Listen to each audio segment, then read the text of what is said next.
ચાલો ભગવાન સ્વામિનારાયણના જીવનને સમજીએ, એ દિવ્ય વ્યક્તિત્વ જે માનવતાના માર્ગદર્શક બન્યા. વાત છે એ સમયની જ્યારે ધરતી પર અધર્મ વધી ગયો હતો. ત્યારે જ એક દિવ્ય શક્તિએ માનવ અવતાર લીધો.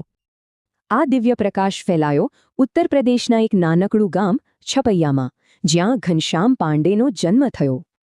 જીવનના મોટા નિર્ણયો ખૂબ નાની ઉંમરે જ લેવાયા.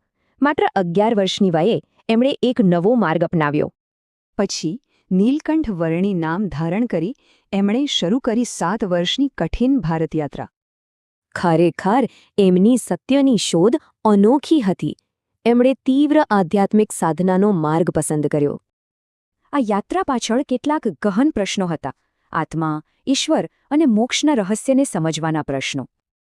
આ યાત્રા એમને ગુજરાત લાવી, જ્યાં તેઓ રામાનંદ સ્વામીના શિષ્ય બન્યા અને સહજાનંદ સ્વામી નામ પામ્યા. એમનું મિશન એકદમ સ્પષ્ટ હતું: સમાજમાંથી બુરાઈઓ દૂર કરવી અને એક ધર્મનિષ્ઠ સમાજની સ્થાપના કરવી.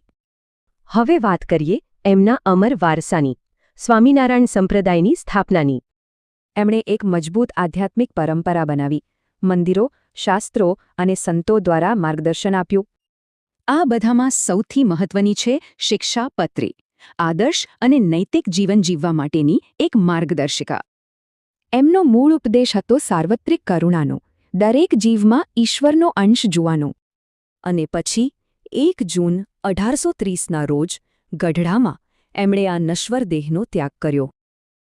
ભલે એમનું ભૌતિક સ્વરૂપ નથી રહ્યું, પણ એમના વિચારો અને એમનો સમુદાય આજે પણ જીવંત છે.